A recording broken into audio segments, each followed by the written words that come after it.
بسم اللہ الرحمن الرحیم۔ القدر چینل کے ناظرین، آج وضو کا بیان پڑھیں گے، وضو کے آداب اور اس کی اہمیت و فضیلت پڑھیں گے۔ وضو کے لفظی معنی ہیں روشن کے ہیں۔ شریعت کی اصطلاح میں پاکی کی نیت سے جسم کے بعض حصوں کے دھونے کا نام وضو ہے۔ تو وضو کے بہت سے فوائد ہیں۔ ایک تو انسان وضو کرنے سے پاک و صاف رہتا ہے، اور دوسرا عبادت الہی میں مصروف ہونے سے اسے کوئی دقت محسوس نہیں ہوتی۔ جس طرح سردیوں کا دن ہو یا رات ہو تو انسان وضو کرنے میں دقت محسوس کرتا ہے، اور بہت مشکل ہوتی ہے کہ ٹھنڈے پانی سے وضو کروں گا، ٹھنڈ لگے گی، طرح طرح کے وسوسات اس کے دل میں پیدا ہوتے ہیں۔ تو باوضو رہنے سے بعض عارفین نے کہا ہے کہ اگر کوئی شخص باوضو رہتا ہے تو اس کے لیے 7 فضیلتیں ہیں۔ نمبر 1، ملائکہ اس کی صحبت میں رغبت رکھتے ہیں۔ نمبر 2، قلم اس کی نیکیاں لکھتا رہے۔ نمبر 3، اعضاء تسبیح کریں۔ نمبر 4، تکبیر اولیٰ اس سے فوت نہ ہو۔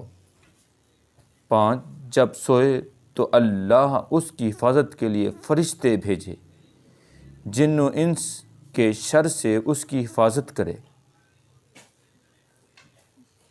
چھٹی فضیلت یہ ہے کہ سکرات موت اس پر آسان ہو۔ 7ویں ہے، جب تک وضو رہے امان الہی میں ہو۔ انسان کے وہ اعضاء جو کپڑے سے ڈھکے نہیں رہتے ان کو دھویا جاتا ہے۔ فرض کریں چہرہ ہے، اس کو ہم دھوتے ہیں، سر ہے، اس کا ہم مسح کرتے ہیں۔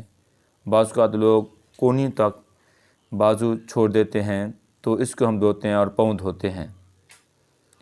تو نماز 5 گنہ میں وضو کو لازم قرار دیا گیا ہے، اور وضو کرنے کے لیے یہ ہے کہ ہمارے ہاں اگر فرض کریں ہمارے کونیاں ہاتھ دھونے کی باری آئے تو ہم بجائے اس کے ہاتھ ملنے کے ہم ٹوٹی چلا کر اس کے نیچے یوں بازو کر دیتے ہیں، بس اس کو ملتے نہیں ہیں۔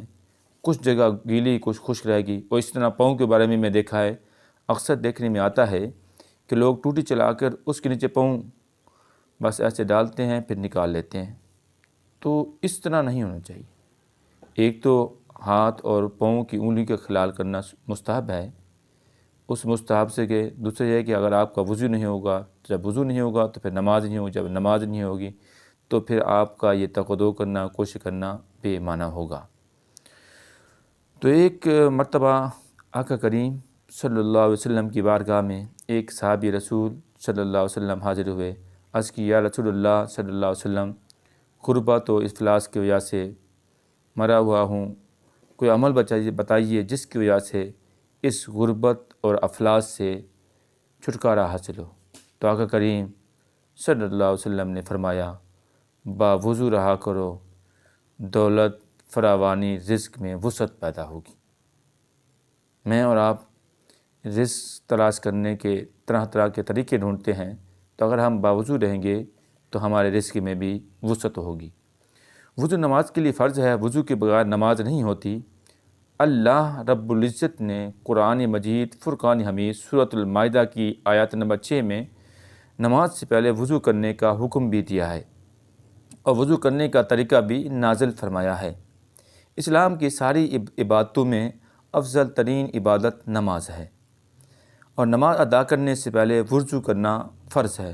آپ صلی اللہ علیہ وسلم نے فرمایا، تم میں سے بغیر وضو کسی شخص کی نماز قبول نہیں ہوتی جب تک کہ وضو نہ کرے۔ یہ مسلم شریف کی حدیث ہے 225۔ اور وضو اللہ تعالیٰ کی محبت کا سبب بھی ہے، اور آقا کریم صلی اللہ علیہ وسلم نے ارشاد فرمایا، میرے امتی قیامت کا دن بلائے جائیں گے تو وضو کے اثر سے ان کے چہرے اور ہاتھ اور پاؤں روشن ہوں گے۔ یہ صحیح مسلم کی حدیث ہے 247۔ باوضو گناہ وضو رہنے سے گناہوں اور غلطیوں کے کفارہ ہے، یعنی اس سے انسان کے گناہ معاف ہوتے ہیں۔ آپ صلی اللہ علیہ وسلم فرماتے ہیں، جس شخص نے خوب اچھی طرح وضو کیا تو جسم کے سارے گناہ نکل جائیں گے۔ وضو سے انسان کے درجات بلند ہوتے ہیں۔ اللہ تعالیٰ کے ہاں انسان کا شمار نیک لوگوں میں ہوتا ہے۔ وضو کے آداب: وضو کرنے سے پہلے بسم اللہ پڑھنی چاہیے۔ وضو میں مسواک کرنا سنت ہے۔ کسی ایسی جگہ پر وضو کرنا چاہیے جسم اور کپڑوں پر چھینٹیں نہ پڑیں۔ پانی ضرورت سے زائد استعمال نہ کریں۔ ہمارے ہاں یہ ہے کہ ہم ٹوٹی کھول کر بیٹھ جاتے ہیں اور ساتھ گپ شپ بھی کرتے رہتے ہیں، ساتھ باتیں بھی چل رہی ہیں، ساتھ وضو بھی چل رہا ہے۔ حالانکہ اس طرح نہیں ہے۔ وضو کا پانی وہ استعمال کرنا چاہیے جو آپ کو ضرورت ہے۔ اگر آپ ضرورت سے زائد استعمال کریں گے وہ فضول خرچی میں شمار ہوگا۔ اس کا حساب کتاب اللہ کے ہاں قیامت کے دن آپ کو دینا پڑے گا۔ اور پانی ضرورت سے زیادہ استعمال نہ کریں۔ وضو کرتے وقت بلا ضرورت باتیں کرنا نامناسب ہے۔ اعضاء کو دھوتے وقت ہاتھ سے ضرور ملیں۔ وضو کی فضیلت کو ذہن میں رکھتے ہوئے ہمیں چاہیے کہ باوضو رہنے کی عادت اپنائیں۔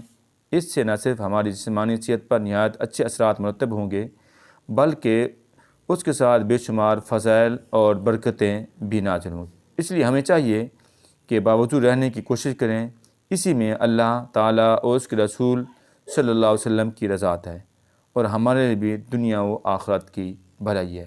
آئیے وعدہ کرتے ہیں کہ ہم ہر وقت باوضو رہیں گے اور باوضو رہنے سے بہت سے فوائد حاصل ہوتے ہیں۔ اللہ رب العزت کی بارگاہ میں دعا ہے، اے الہ العالمین، اے احکم الحاکمین، ہمیں صحیح معنوں میں زندگی بسر کرنے کی توفیق عطا۔